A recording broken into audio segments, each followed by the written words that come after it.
Hello दोस्तों, स्वागत है आपका अभिनव कैरियर एकेडमी पर।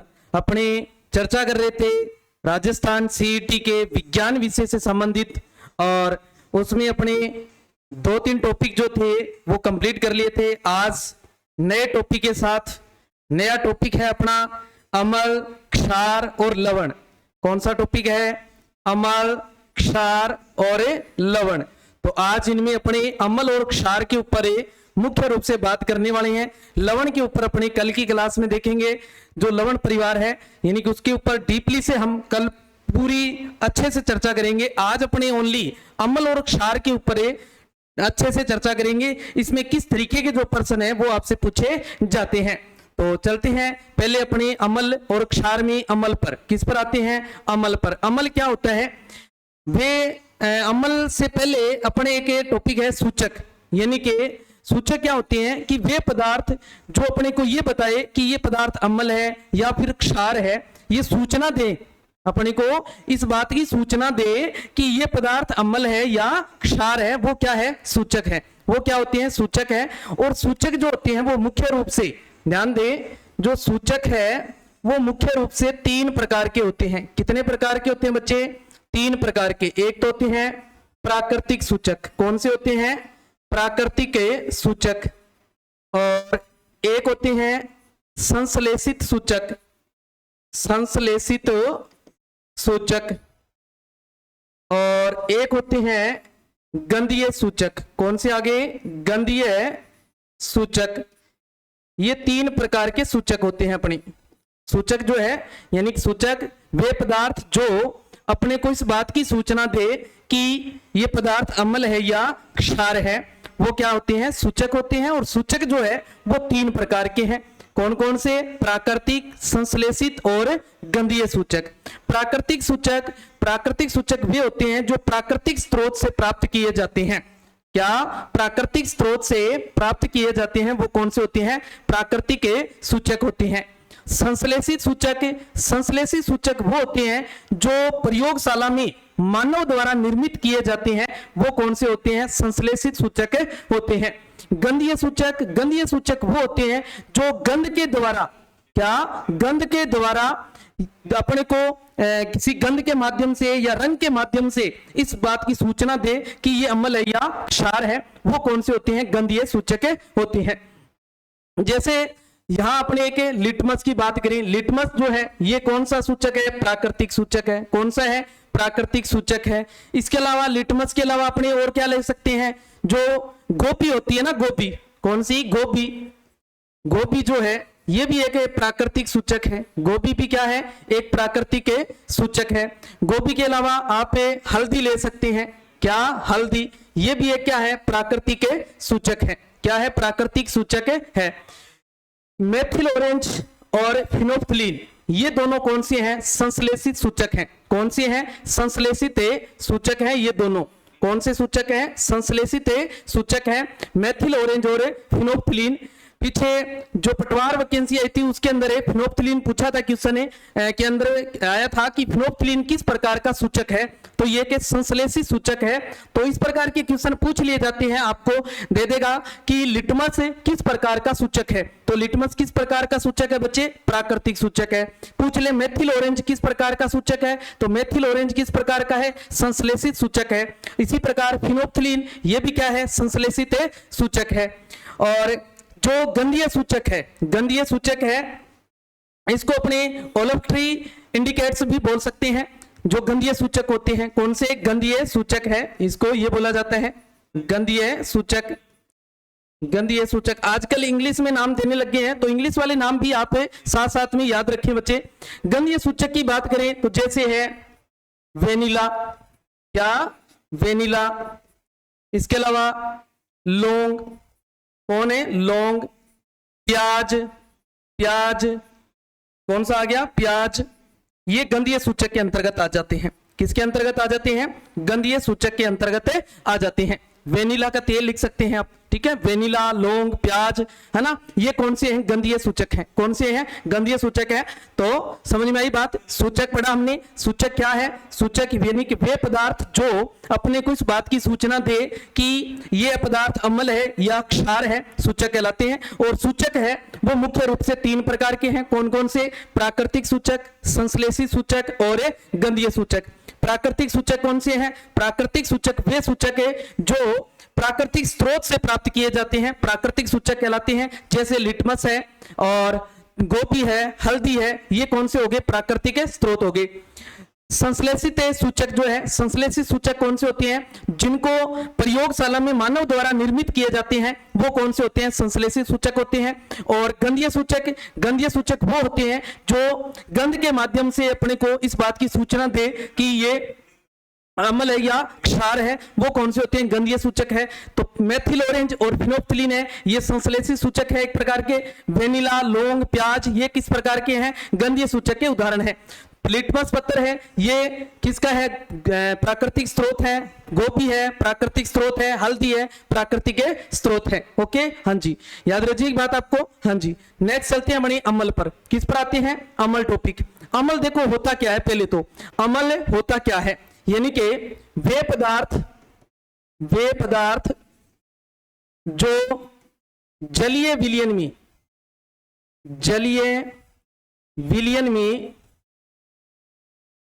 में H प्लस आयन मुक्त करे क्या कहलाते हैं? अम्ल कहलाते हैं। क्या कहलाते हैं? अम्ल कहलाते हैं। क्या कहलाते हैं? अम्ल कहलाते हैं। याद रखिए बात आपको, सिंपल सी बात है। क्या है? यानी कि वे पदार्थ जो जलीय विलयन में H प्लस आयन मुक्त करे क्या कहलाते हैं? अम्ल कहलाते हैं। क्या कहलाते हैं? अम्ल कहलाते हैं। उदाहरण की बात करें अगर इसकी बात करें, उदाहरण की बात करें अगर, उदाहरण जैसे HCl है, HNO3 है, H2SO है, H2SO4 है, HBr है आदि, ये सारे क्या है? अम्ल है। ये सारे क्या है? अम्ल है। यानी कि मुख्य रूप से जो अम्ल होते हैं इसमें आपको ध्यान रखना है कि H जो है वो आना जरूरी है। H जो है वो आना जरूरी है। कुछ ऐसे अम्ल भी हैं जिनमें H नहीं आते हैं, वो अम्ल है, उनकी भी चर्चा करेंगे अपने। तो ये अम्ल वो हैं जिनमें H आता है। अपने को पहले क्या लिखा होगा? H लिखा होगा। वो कौन से होते हैं? अम्ल होते हैं। क्या होते हैं? अम्ल होते हैं। इनके अगर भौतिक गुणों की बात करें, किसकी बात करें? भौतिक गुण की बात करें। किसकी बात करें? भौतिक गुण की बात करें अगर, तो भौतिक गुण में हम पहला पढ़ते हैं, ये जो अम्ल होते हैं, जो अम्ल है, अम्ल जो होते हैं, अम्ल ये नीले लिटमस पत्र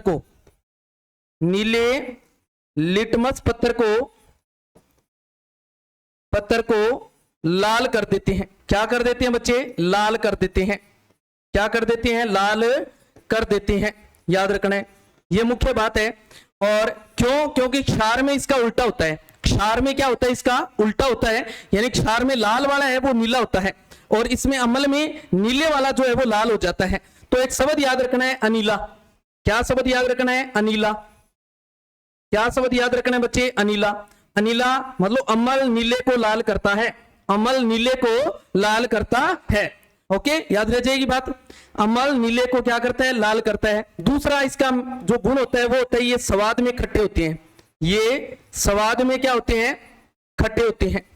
स्वाद में क्या होते हैं बच्चे? खट्टे होते हैं। खट्टे होते हैं। ये दो महत्वपूर्ण इसके गुण हैं, भौतिक गुण हैं। ओके, रासायनिक गुणों की बात करें तो रासायनिक गुण में धातु के साथ अगर अभिक्रिया करवाई जाए, इसकी किसी भी धातु के साथ अगर इसकी अभिक्रिया करवा दी जाए तो हमें मुख्य रूप से कौन सी गैस मिलती है? हाइड्रोजन गैस मिलती है। कौन सी गैस मिलती है? हाइड्रोजन गैस मिलती है। तो याद रखें हमेशा ही, सीधी सी सिंपल सी बात, धातु अम्ल के साथ क्रिया करके कौन सी गैस मुक्त करते हैं? तो कौन सी गैस मुक्त करते हैं? Hydrogen gas. कौन सी गैस है? हाइड्रोजन गैस मुक्त करते हैं। याद रखना है आपको क्या कि कोई भी धातु ले लें अपने अगर और उसकी अमल के साथ अगर क्रिया करवाएं, क्या करवाएं, अमल के साथ क्रिया करवाएं, तो हमें एक तो लवण मिलता है, क्या मिलता है, लवण मिलता है, और साथ में हाइड्रोजन गैस जो है वो क्या होती है, यहां पर मुक्त होती है, क्या होती है, हाइड्रोजन गैस जो है वो मुक्त होती है। ओके, तो यहां आपसे पूछा जा सकता है कि किसी भी अमल की अगर धातु के साथ अभिक्रिया करवाई जाए तो कौन सी गैस निकलती है, तो कौन सी गैस मिलती है अपने को, हाइड्रोजन गैस मिलती है। कौन सी गैस है, हाइड्रोजन गैस मिलती है। इस हाइड्रोजन गैस की जांच करने के लिए टेस्ट होता है पोप टेस्ट। कौन सा, एक पोप टेस्ट होता है जो अच्छा फेमस है, पोप टेस्ट याद रखना है। कौन सा टेस्ट होता है, पोप टेस्ट, याद रखिए बात आपको, कौन सा टेस्ट है बच्चे, पोप टेस्ट। पोप टेस्ट के अंदर क्या किया जाता है कि जो हाइड्रोजन गैस निकल रही है बाहर, उसे गैस के जो नली है, जो परख नली होती है, उसके पास में जलती हुई मोमबत्ती लेके जाते हैं। क्या लेके जाते हैं, अगर जलती हुई मोमबत्ती लेके जाएंगे तो वो फट फट ध्वनि के साथ जलेगी, फट फट फट फट इस रूप में, ठीक है, तो उसको बोलते हैं अपने पोप टेस्ट। क्या बोलते हैं, पोप टेस्ट। ओके, हाँ जी, जैसे अपने यहाँ एक एग्जाम्पल के रूप में आपको बताया गया, देखो जैसे यहाँ अमल क्या ले लिया, H2SO4। कौन सा अमल है, H2SO4।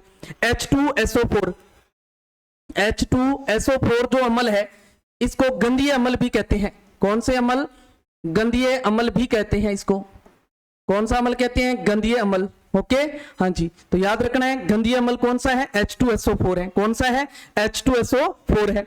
और कॉपर यहाँ क्या है, धातु है, कॉपर यहाँ क्या है, धातु है, तो हाइड्रोजन गैस यहाँ मुक्त हो जाएगी। यहाँ अपने जो मर्जी अमल ले लें, जरूरी नहीं है कि H2SO4, आप कोई भी दूसरा अमल लेंगे तो भी हाइड्रोजन गैस ही निकलेगी। यहाँ धातु जो मर्जी ले लें तो भी क्या निकलेगी, हाइड्रोजन गैस ही निकलेगी, तो याद रखना है। और ये आपने अभी चर्चा कर ली हमने, क्या हो जाता है, लाल, स्वाद में खट्टे होते हैं। विद्युत के क्या होते हैं, ये सुचालक होते हैं। विद्युत के क्या होते हैं, सुचालक होते हैं।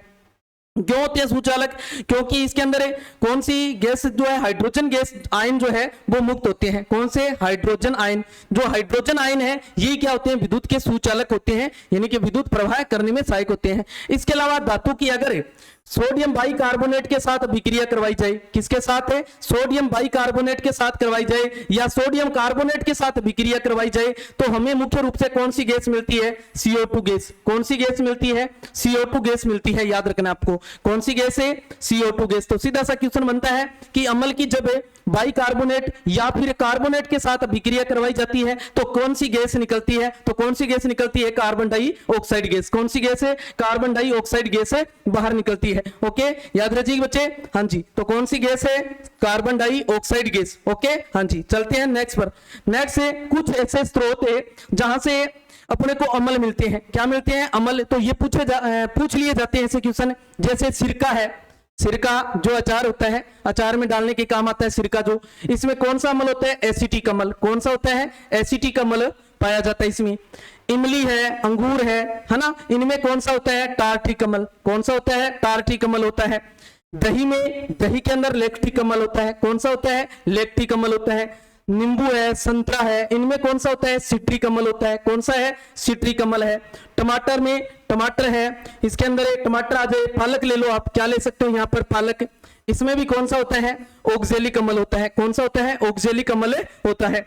चिंटी का डंक, डंक से संबंधित है कोई भी आए, चाहे वो चिंटी का डंक हो, चाहे वो किसी अन्य का डंक हो, अन्य के अंदर जैसे मान लो जिन अपन बोलते हैं टांटिया पूंटिया है, बांगा अगर डंक है, तो उनमें भी कौन सा अमल होता है, मेथेनोइक अमल। कौन सा, मेथेनोइक अमल या फार्मिक अमल होता है। इसका दूसरा नाम होता है मेथेनोइक अमल। मेथेनोइक अमल, कौन सा अमल पाया जाता है, मेथेनोइक अमल।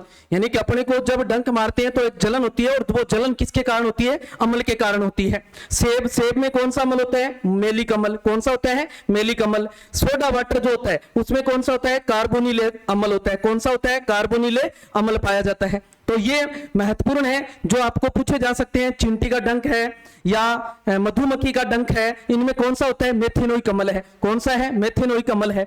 एक नेटल होता है, नेटल, नेटल एक पौधा है जो पहाड़ी इलाके जो होते हैं, पहाड़ जो होते हैं, वहां पर ये पौधा पाया जाता है। इस नेटल के पौधे के जो पत्तियां होती है उनके छोटे छोटे कांटेनुमा, यानी सुई जैसे कांटेनुमा कांटे होते हैं, सुई जैसे, ठीक है, है ना, उनके पास से जैसे ही गुजरते हैं तो वो कांटे से अपने चुभ जाते हैं। कांटे से क्या होते हैं, चुभ जाते हैं। अगर अपने को पहाड़ों पर घूमने गए हैं और पता नहीं है उसके बारे में, तो वो उसके पास से अगर निकलेंगे तो वहां चुभ जाते हैं, तो अपने को दर्द होता है। तो वो दर्द भी किसके कारण होता है, यानी कि इसे नेटल के जो डंक है, नेटल के डंक है, इसमें भी कौन सा अम्ल है, डंक शब्द आते ही आपने मेथेनोइक याद रखना है। क्या याद रखना है, मेथेनोइक अम्ल याद रखना है, मेथेनोइक अम्ल याद रखिए बात आपको। कौन सा डंक है, डंक शब्द आते ही आपने याद रखना है मेथेनोइक अम्ल, ठीक है। नेटल के डंक में कौन सा है, मेथेनोइक अम्ल होता है, ठीक है। इसे जो नेटल का पौधा है, इसका इलाज क्या होता है, वहां उसी पौधे के पास में एक डोक पौधा होता है। कौन सा पौधा, डोक पौधा होता है। उसी पौधे के पास में ये लगा होता है, जहां नेटल का पौधा है उसी पौधे के पास में क्या होता है, डोके जो पौधा है वो लगा होता है, या डक बोल सकते हैं इसको, डक पौधा जो होता है वो होता है। इस पौधे की डक जो पौधे की है, इसकी जो पत्तियां होती है उनको ऐसे मसल लिया, और मसल के जहां पर अपने को डंक लगा है उसके पास में अगर लगा दिया जाए, इसे लेप कर दिया जाए, तो अपने को तुरंत राहत मिल सकती है। ओके, हाँ जी। उसके बाद जो अम्ल है उनमें प्रबलता और दुर्बलता पाई जाती है। क्या पाई जाती है, प्रबलता और दुर्बलता। प्रबलता और दुर्बलता हम देखते हैं हाइड्रोजन आयन की सांद्रता के आधार पर। किसके आधार पर है, हाइड्रोजन आयन की सांद्रता, आयन की सांद्रता जो होती है इसके आधार पर देखते हैं अपने कि अम्ल प्रबल है या फिर दुर्बल है। जिसके अंदर सांद्रता का जो हाइड्रोजन आयन की सांद्रता है वो अधिक होगी, क्या होगी, अधिक होगी, वो उतने ही ज्यादा क्या होंगे, प्रबल होंगे। क्या होंगे, उतने ही ज्यादा क्या होंगे, प्रबल अम्ल होंगे। ओके, जिसमें हाइड्रोजन आयन की सांद्रता अधिक पाई जाएगी वो उतने ज्यादा क्या होंगे, प्रबल अम्ल होंगे। जिसमें हाइड्रोजन आयन की सांद्रता कम होगी वो उतने ज्यादा क्या होंगे, दुर्बल होंगे। क्या होंगे, दुर्बल होंगे। तो सबसे ज्यादा जो प्रबल अम्ल की बात करें तो कौन सा है, HCl है। कौन सा है, HCl है। उससे कम HNO3 है, फिर H2SO4 है, और फिर कौन सा आ जाता है, CH3COOH है। यानी कि ये एक दुर्बल अम्ल आ जाता है। कौन सा, दुर्बल अम्ल आ जाता है। ओके, दुर्बल अम्ल ये सबसे ज्यादा दुर्बल अम्ल है। कौन सा, जो CH3COOH है, एसिटिक अम्ल जो है। कौन सा, एसिटिक अम्ल, या इसको कार्बोक्सिलिक अम्ल भी बोला जाता है। कौन सा, कार्बोक्सिलिक अम्ल, कार्बोक्सिलिक अम्ल, कार्बोक्सिलिक अम्ल। ओके, ये सबसे अधिक दुर्बल अम्ल है। अब सबसे अधिक दुर्बल अम्ल है। ओके, याद रखना, आपसे पूछा जा सकता है, नीचे 4 ऑप्शन दे दिए जाएंगे, आपसे पूछ लिया जाएगा निम्न में से सबसे अधिक दुर्बल अम्ल लिखिए। कौन सा है, दुर्बल अम्ल। तो सबसे अधिक दुर्बल कौन सा है, एसिटिक अम्ल है, यानी कार्बोक्सिलिक अम्ल है, CH3COOH है। कौन सा है, CH3COOH। ओके, हाँ जी। जिसमें कार्बन की मात्रा बढ़ती जाएगी वो उतना ज्यादा क्या होता जाएगा, दुर्बल होता जाएगा। ओके, हाँ जी। नेक्स्ट आ जाता है अपनी जो अम्लों के उपयोग है उनकी चर्चा करते हैं। अम्लों के उपयोग कहां कहां होते हैं, तो सबसे पहले जो हाइड्रोक्लोरिक अम्ल है अपना HCl, कौन सा, HCl जो अम्ल है इसका उपयोग देखते हैं हम। किसका, HCl का उपयोग देखते हैं। HCl का जो उपयोग होता है इसको नमक का अम्ल भी कहा जाता है। क्या, नमक का अम्ल। क्वेश्चन आ जाए, नमक का अम्ल किसे कहा जाता है, तो किसे कहा जाता है, HCl को। किसे कहा जाता है, HCl को कहा जाता है। इसका उपयोग क्या होता है, क्लोराइड निर्माण में। कहा, क्लोराइड निर्माण में, टॉयलेट सफाई में, जो टॉयलेट वगैरह होती है उनकी जो सफाई करते हैं बड़ी, है ना। इसके अलावा टेक्सटाइल्स व रबर इंडस्ट्री में, नमक के शोधन में इसका उपयोग किया जाता है। ओके, हाँ जी। दूसरा आ जाता है नाइट्रिक अम्ल। कौन सा आ जाता है बच्चे, नाइट्रिक अम्ल। नाइट्रिक अम्ल का कौन सा अम्ल कहते हैं, सोरे का अम्ल। कौन सा अम्ल कहते हैं इसको, सोरे का अम्ल कहा जाता है। तो क्वेश्चन आ जाए, सोरे का अम्ल किसे कहा जाता है, तो नाइट्रिक अम्ल को। किसको कहा जाता है, नाइट्रिक अम्ल को। इसका उपयोग कहां होता है, अमोनियम नाइट्रेट उर्वरक बनाने में, अमोनियम नाइट्रेट उर्वरक बनाने में। इसके अलावा सोना चांदी के शुद्धिकरण में इसका उपयोग किया जाता है। सोना चांदी का शुद्धिकरण जो है उनमें उपयोग किया जाता है। इसका डायरेक्ट उपयोग नहीं किया जाता है। एक जल तैयार किया जाता है, एक्वारेजिया। कौन सा, एक्वारेजिया तैयार किया जाता है। क्या तैयार किया जाता है बच्चे, एक्वारेजिया। एक्वारेजिया के अंदर जो HCl और HNO3 है, HCl और जो HNO3 है, इन दोनों का मिश्रण होता है। क्या होता है, इन दोनों का मिश्रण तैयार किया जाता है, और मिश्रण 3:1 में तैयार किया जाता है। किसमें, 3:1 में इसका मिश्रण तैयार किया जाता है। उस मिश्रण को हम क्या बोलते हैं, एक्वारेजिया बोलते हैं। इसमें जो HCl या HNO3 अकेले में इतनी क्षमता नहीं होती कि सोने और चांदी की जो सफाई है वो कर सके या इनको गला सके, इनको गला सके। तो जो इनको गलाने के लिए इनका एक मिश्रण तैयार किया जाता है HCl और HNO3 का, उसको कहा जाता है एक्वारेजिया। क्या कहा जाता है? एक्वारेजिया। और एक्वारेजिया जो गलाने में सहायक होता है, अम्ल HCl और जो सोना और चांदी जो है इनको गलाने में क्या होते हैं? सहायक होता है एक्वारेजिया। कौन होता है? एक्वारेजिया। आपने सुना होगा कि गांव में या मोहल्लों में आते हैं कि सोने चांदी के जो आभूषण होते हैं उनकी सफाई करवा लो। क्या? सफाई करवा लो। तो लेडीज होती है वो सफाई करवा लेती है, उनके पास एक जो द्रव होता है उस द्रव में वो डालते हैं कुछ देर और बाहर निकाल के उनको दिखा देते हैं, देखो साफ हो गया। तो उससे क्या होता है कि उसके अंदर जो वो जल होता है उनके पास वो कौन सा होता है? एक्वारेजिया। कौन सा होता है? एक्वारेजिया होता है। उसके अंदर वो एक्वारेजिया क्या करता है? उसको गला देता है और गला के ऊपर की जो परत होती है वो साफ कर देता है, उतार लेता है। यानी कि उसका वजन भी आप देखना बाद में कम हो जाएगा। जैसे ही आपने उससे धुलाया है तो उसका वजन क्या होगा? कम हो जाएगा।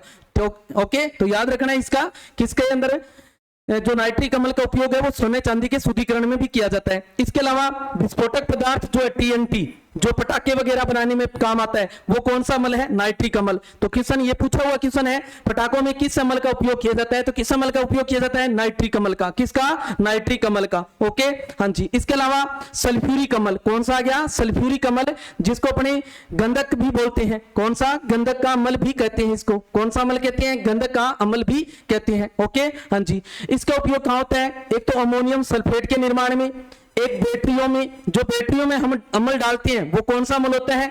सल्फ्यूरिक अम्ल होता है। कौन सा अम्ल होता है? सल्फ्यूरिक अम्ल होता है। इसके अलावा रंग है, कपड़ा है, कागज है, इन सब के उद्योग में भी किसका उपयोग होता है? सल्फ्यूरिक अम्ल का उपयोग होता है।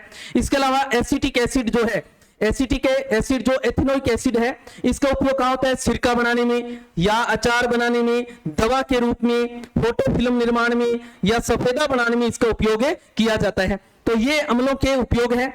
और उसके बाद आ जाते हैं अपने क्षार पर। क्या आ जाते हैं? क्षार पर। क्षार जो है अम्ल का विपरीत है। अम्ल का क्या है? विपरीत है। क्षार कौन से होते हैं? यानी कि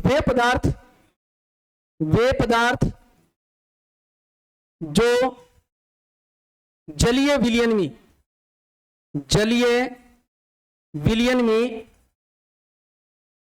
में OH माइनस आयन, क्या? OH माइनस आयन दे, आयन मुक्त करे, क्या कहलाते हैं? क्षार कहलाते हैं। क्या कहलाते हैं? क्षार कहलाते हैं। क्षार कहलाते हैं। ओके, याद रखिए बात आपको। H+ आयन तो कौन देता है? अम्ल। OH माइनस आयन कौन देता है? क्षार। याद रखना ये। इसके अगर उदाहरण की बात करें, अपने उदाहरण की बात करें, जैसे NaOH है, NaOH है, KOH है, MgOH की होल ट्वाइस है, MgOH की होल ट्वाइस है। इसके अलावा AlOH की होल थ्राइस है, CaOH की होल ट्वाइस है। ये सारे क्या है? क्षार है। क्या है? क्षार है। ओके, हाँ जी। इसके भौतिक गुणों की अगर बात करें, किसकी बात करें? भौतिक गुणों की बात करें। अगर जिस तरीके से अम्ल की बात की वैसे ही भौतिक गुण इनकी बात करें तो ये स्वाद में क्या होते हैं? ये स्वाद में कड़वे होते हैं। ये स्वाद में क्या होते हैं बच्चे? कड़वे होते हैं। पहली बात क्या होते हैं? कड़वे होते हैं। अम्ल तो कैसे होते थे? खट्टे। और ये क्या होते हैं? कड़वे होते हैं। आप इन दोनों को एक साथ याद करें, अम्ल और क्षार को अलग अलग नहीं याद करके एक साथ से कंपेयर करके याद करें, आपको अच्छे से याद हो जाएगा और लंबे समय तक याद रहेगा। ओके, दूसरा, ये जो लिटमस पत्र होते हैं, लाल लिटमस पत्र को, किसको? लाल लिटमस पत्र को नीला कर देते हैं। क्या कर देते हैं बच्चे? नीला कर देते हैं। क्या कर देते हैं? नीला कर देते हैं। ओके, नीला कर देते हैं। ये मुख्य रूप से दो है, तो याद रखने हैं। कौन से? ये स्वाद में कड़वे होते हैं। लाल लिटमस पत्र को क्या कर देते हैं? नीला कर देते हैं। इसके अलावा आपको ध्यान रखनी है, जैसे इनकी अभिक्रिया की बात करें, अगर अम्ल के साथ जिस तरीके से अभिक्रिया करके लवण और जल बनाते हैं, है ना, इसी तरीके से जो अम्ल है वो क्षार के साथ भी अभिक्रिया करके क्या बना लेते हैं? लवण और जल बना लेते हैं। क्या बनाते हैं? लवण और जल बना लेते हैं। यानी कि अगर अपने क्षारक ले लिया और उस क्षारक की क्रिया अम्ल के साथ करवा दी, क्या करवा दी? अम्ल के साथ करवा दें तो हमें क्या मिलेगा, लवण और जल मिलेगा। क्या मिलेगा, लवण और जल मिलेगा। यानी जब क्षार की लवण के साथ अभिक्रिया करवाई जाती है तो ये एक दूसरे के प्रभाव को नष्ट करके उदासीन हो जाते हैं। क्या हो जाते हैं, उदासीन हो जाते हैं। इसलिए इस अभिक्रिया को कहा जाता है उदासीनीकरण। उदासीनीकरण अभिक्रिया भी कहा जाता है। कौन सी, उदासीनीकरण अभिक्रिया भी कहा जाता है। तो याद रखना है कौन सी अभिक्रिया, ये उदासीनीकरण अभिक्रिया। ओके, हाँ जी। जैसे यहां पर क्षार ले लिया सोडियम हाइड्रोक्साइड, अम्ल ले लिया HCl, तो क्या बन गया, NaCl लवण बन गया, और यहां पर H2O ये जल बन गया, H2O जल बन गया। यहां पर क्या बन गया, जल बन गया। ओके, और लाल लिटमस को नीला करते हैं, ये हमने पढ़ लिया। स्वाद में कड़वे होते हैं। प्रबल क्षार जो होते हैं ये विद्युत के सुचालक होते हैं। याद रखना है, प्रबल जो क्षार होते हैं ये विद्युत के क्या होते हैं, सुचालक होते हैं। ओके, और इनका जो पीएच मान है वो 7 से ज्यादा होता है। यानी पीएच मान के ऊपर भी आज अपनी चर्चा कर लेते हैं। पीएच मान के ऊपर भी आज अपनी चर्चा कर लेते हैं। ये कौन सा हो गया, NaOH, ये KOH, MgOH की होल्ट वाइज, ये उदाहरण हमने ले लिए अभी। ठीक है, याद रखिएगा। हाँ जी, इसको जो MgOH है इसको मिल्क ऑफ मैग्नीशिया भी कहा जाता है। क्या कहा जाता है, milk of magnesia. Milk of magnesia, magnesia. Okay, याद रखिएगा, मैग्नीशिया, मिल्क ऑफ मैग्नीशिया। हमारा जो उदर होता है, पेट जो है, हमारे पेट के अंदर एक अम्ल पाया जाता है HCl अम्ल। कौन सा अम्ल पाया जाता है, HCl अम्ल हमारे उदर के अंदर पाया जाता है, यानी पेट के अंदर पाया जाता है। इसका काम क्या होता है, काम ये होता है, ये जो हमारी पाचन क्रिया होती है उसको सुगम बनाता है, आसान बनाता है उसको, यानी कि सही से पाचन क्रिया जो है वो हो जाए।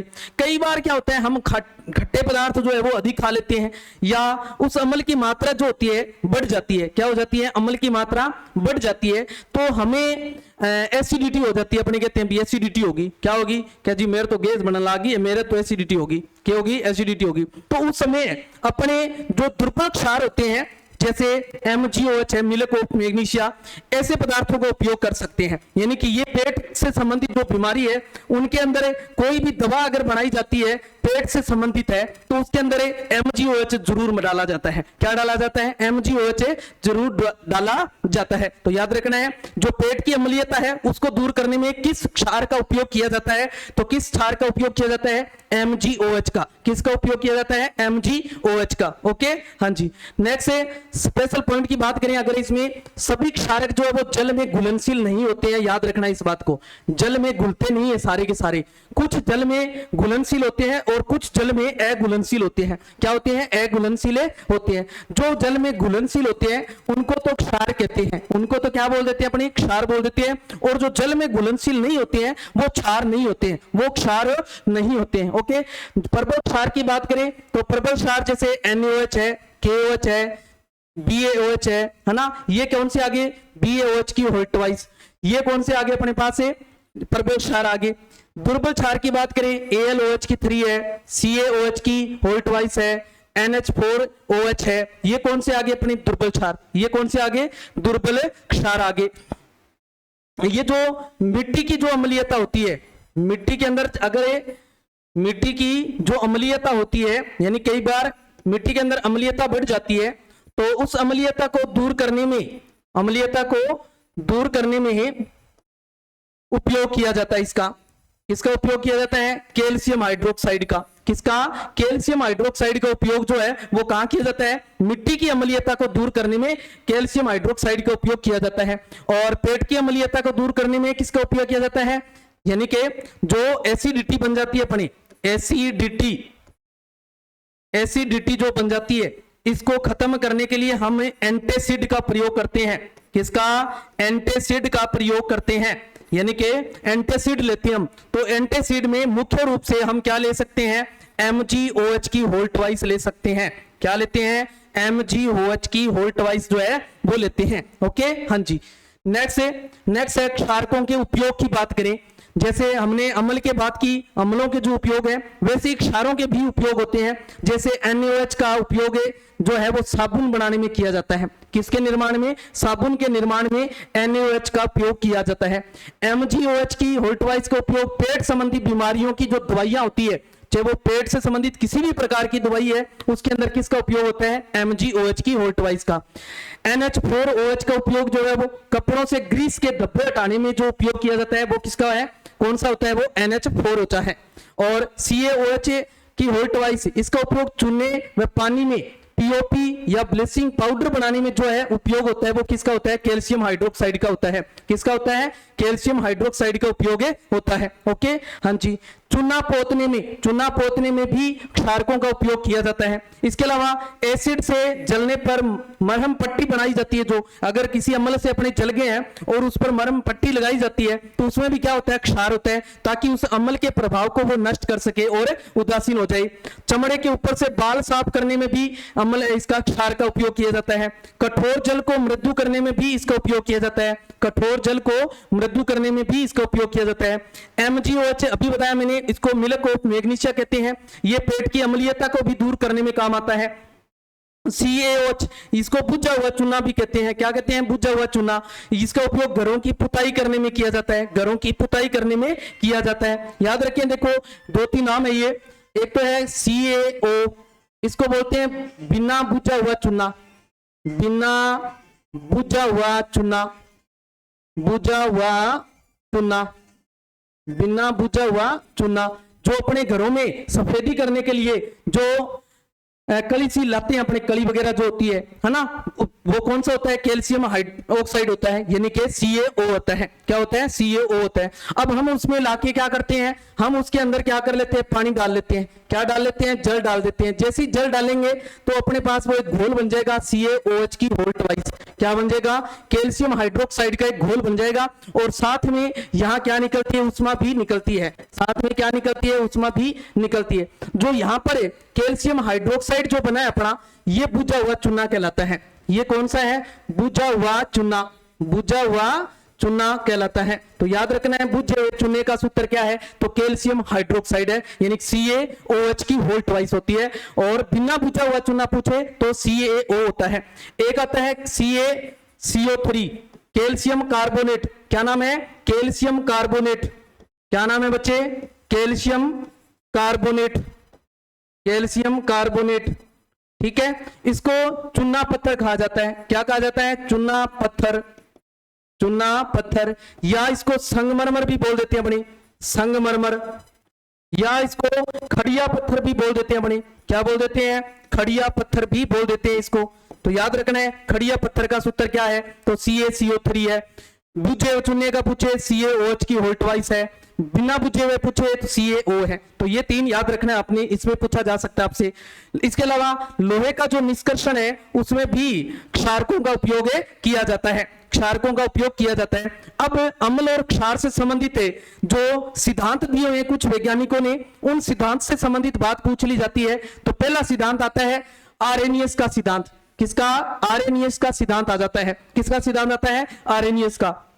जो यौगिक जल में घुलकर H+ आयन देते हैं वो अम्ल कहलाते हैं। क्या देते हैं, अम्ल कहलाते हैं, जो H+ आयन दे। जो अभी मैंने परिभाषा आपको लिखवाई, वो परिभाषा किसने दी थी, आर्हेनियस ने दी थी। किसने दी थी, आर्हेनियस ने दी थी। जैसे यहाँ पर HCl है, इसको अगर जल में घोलेंगे अपने तो यहाँ H+ आयन दे देगा। ये क्या दे देगा, H+ आयन। ऐसे ही अगर क्षार जो है उनको अगर जल में घोलेंगे तो वो कौन सा आयन देंगे, OH- आयन देंगे। कौन सा देंगे, OH-। जैसे यहां पर NaOH लिया, इसको अगर जल में घोला तो क्या बन जाएगा, यहां OH- आयन आ गया। देखो कौन सा आ गया, OH- आयन आ गया। तो ये जो परिभाषा है ये किसने दी थी, आर्हेनियस ने दी थी। किसने दी थी, आर्हेनियस ने। ओके, इसके अलावा दूसरी आ जाती है ब्रोनस्टेड-लोरी सिद्धांत। कौन सा आ जाता है, ब्रोनस्टेड-लोरी सिद्धांत। इसने कहा था कि जो दूसरे पदार्थ को प्रोटॉन देते हैं, क्या देते हैं, प्रोटॉन देते हैं, वो अम्ल कहलाते हैं। क्या कहलाते हैं, अम्ल कहलाते हैं। या फिर वो कौन से होते हैं,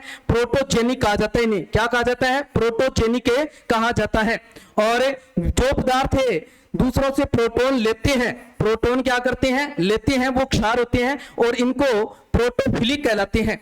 इनको क्या बोलते हैं, प्रोटोफिलिक कहते हैं। यह बात किसने कही थी, ब्रोनस्टेड-लोरी ने कही थी। किसने कही थी, ब्रोनस्टेड-लोरी ने कही थी। तो याद रखना है, प्रोटॉन से संबंधित जो बात है वो किसने कही थी, ब्रोनस्टेड-लोरी ने। और आयन से संबंधित चाहे वो H+ OH- आयन की बात करें अगर, तो वो कौन से है? आरएनएस। वो कौन सा है? आरएनएस है। ओके हाँ जी। नेक्स्ट है लुई। कौन सा आ जाता है? लुई से इलेक्ट्रॉनिक सिद्धांत। लुईस इलेक्ट्रॉनिक के सिद्धांत, यानी जो पदार्थ इलेक्ट्रॉन ग्रहण करते हो, जो पदार्थ इलेक्ट्रॉन ग्रहण करते हो वो कौन से हैं? अम्ल होते हैं। जैसे मैंने अभी थोड़ी देर पहले बात कही आपको कि जिसके अंदर पहले H दिखे आपको अम्ल है, लेकिन सभी अम्ल ऐसे ही नहीं है, कुछ अम्ल ऐसे भी हैं जिनमें H पहले नहीं आता है। तो वो कौन से हैं? वो ये है, देखो जैसे एल्यूमिनियम Br है, BrCl3 है, BF3 है, BCl2 है, ये ऐसे अम्ल हैं। देखो इसमें H नहीं दिख रहा आपको, तो ये कौन से अम्ल हैं? ये इलेक्ट्रॉन ग्रहण करने वाले हैं। ये कौन से हैं? इलेक्ट्रॉन ग्रहण करने वाले हैं। जो पदार्थ इलेक्ट्रॉन युग्म त्यागते हैं, क्या करते हैं? इलेक्ट्रॉन त्यागते हैं, वो कौन से हैं? वो लुईस क्षार कहलाते हैं। जैसे Cl+ है, C2H5+ है, H3O+ है, ये क्या है? ये इलेक्ट्रॉन त्यागने वाले हैं। कौन से? इलेक्ट्रॉन त्यागने वाले हैं। तो ये 3 सिद्धांत है, याद रखना है। पहला सिद्धांत है आयन से संबंधित जो सिद्धांत है, आयन से संबंधित जो सिद्धांत है, 2 आयन की बात दी, एक H+ आयन और एक OH- आयन। ये सिद्धांत किसने दिया था? ये आरएनएस ने दिया था। किसने दिया था? आरएनएस ने सिद्धांत दिया था। ओके, आरएनएस सिद्धांत याद रखना है। दूसरा, प्रोटॉन से संबंधित अगर बात हो, प्रोटॉन से संबंधित बात हो तो वो कौन सी आ जाएगी? वो आ जाएगी ब्रोनस्टेड। कौन सी आ जाएगी? ब्रोनस्टेड लोरी। ब्रोनस्टेड लोरी। ओके, याद रह जाएगी बात है। और अगर इलेक्ट्रॉन से संबंधित बात हो, किसकी? इलेक्ट्रॉन से संबंधित बात हो, तो याद रखना है आपने कौन सा आ जाएगा? तो लुई आ जाएगा। तो कौन सा आ जाएगा? लुईस आ जाएगा। ओके, याद रह जाएगा। तो सिंपल सी कहानी है, यानी सिंपल से सिद्धांत है, ये याद रखनी है। आयन से संबंधित जो सिद्धांत है वो किसका है? आरएनएस का है। प्रोटॉन से संबंधित जो सिद्धांत है वो कौन सा है? ब्रोनस्टेड लोरी का है। इलेक्ट्रॉन से संबंधित जो सिद्धांत है वो किसका है? लुईस का है। वो किसका है? लुईस का है। ओके हाँ जी। नेक्स्ट चलते हैं, अपने पीएच स्केल की भी चर्चा कर लेते हैं। तो मैंने आपको कहा था पीएच स्केल के बारे में चर्चा करनी है आज, तो अपने पीएच स्केल के ऊपर चर्चा कर लेते हैं। क्या होता है पीएच स्केल? पीएच स्केल एक ऐसा स्केल होता है, पीएच स्केल जो है एक ऐसा स्केल है जिसके द्वारा हाइड्रोजन आयन की सांद्रता ज्ञात की जाती है। ओके हाँ जी। पीएच स्केल में क्या किया जाता है? एक ऐसा स्केल होता है जो हाइड्रोजन आयन की जो सांद्रता है उसको ज्ञात करता है। पीएच में पी का अर्थ होता है पूषांश। क्या अर्थ होता है?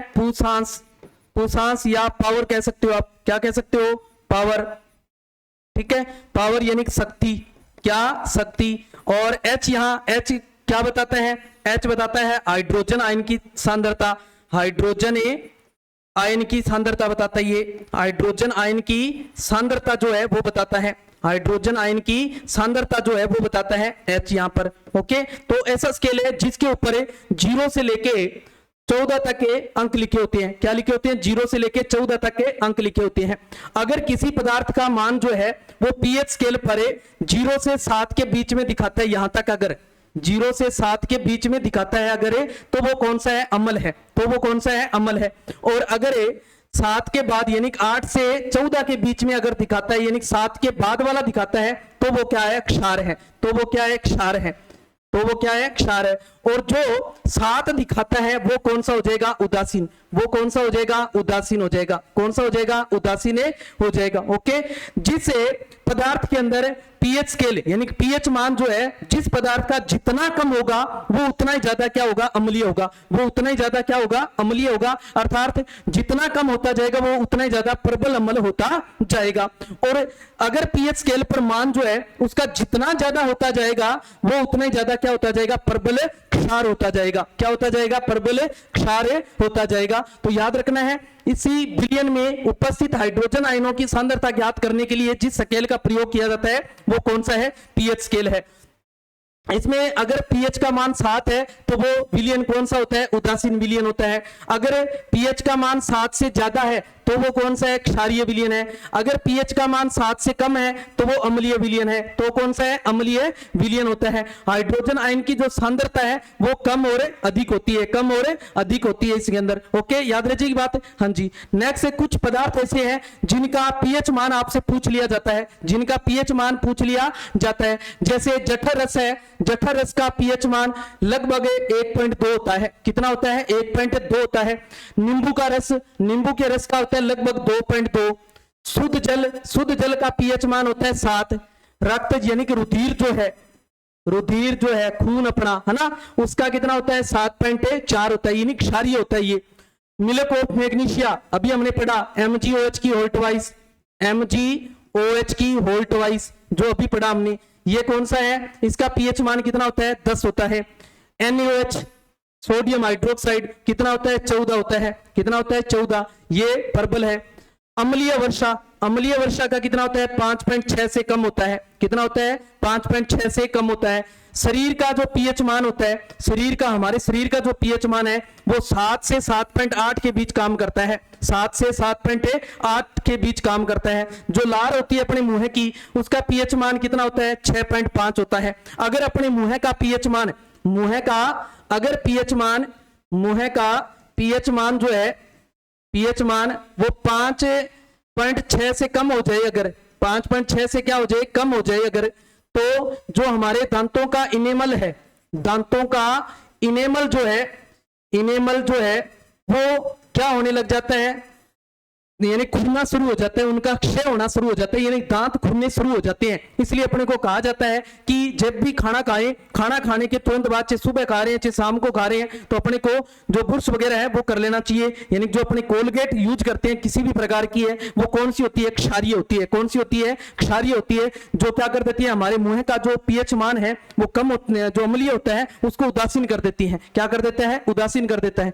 इसके अलावा दूध, दूध का कितना होता है, 6.4 होता है, यानी कि अम्लीय होता है, ये याद रखना है। मूत्र जो है, मूत्र का पीएच मान कितना होता है, 6 होता है। कितना होता है, 6 होता है। तो इस तरीके से आपका किसी भी तरीके से इन पदार्थों का जो पीएच मान है वो पूछ लिया जाता है, तो आपने याद रखने कुछ ऐसे पदार्थों के जो पीएच मान है वो।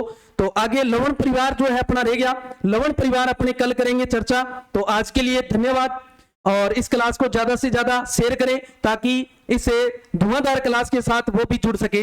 तो आज के लिए धन्यवाद। जय हिंद, जय भारत।